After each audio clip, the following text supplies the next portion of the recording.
耳其大团结党主席谈到了东突厥斯坦。土耳其大团结党主席穆斯塔法达斯提及评估2018年的事态发展时，强调东突厥斯坦人民在期间遭受了文化种族灭绝和同化。他说：“我希望2019年成为东突厥斯坦的正义年和自由年。作为大团结党，我想说，我们和他们一起呼吸，我们和他们一起生活。”马来西亚决定继续与中国合作。马来西亚总理马哈蒂尔宣布，他之前决定推迟200亿美元铁路项目可能会继续进行。马哈蒂尔在马来西亚的中文《星洲日报》的专访中指出，他们一直与中国官员就东区铁路项目的命运进行谈判，但尚未得出令人满意的结论。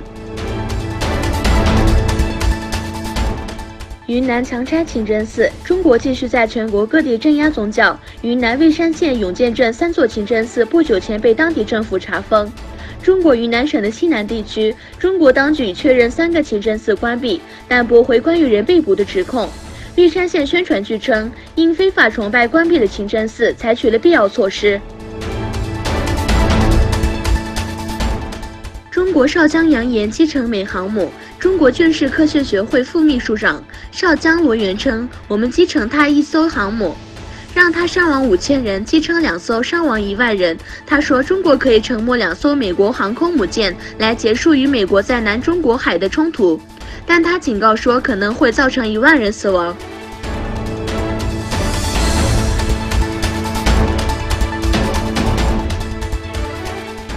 中国开始建造巴基斯坦丁狗的军舰。作为邻国间防务协议的一部分，一家中国公司开始建造1艘出口到巴基斯坦的军舰。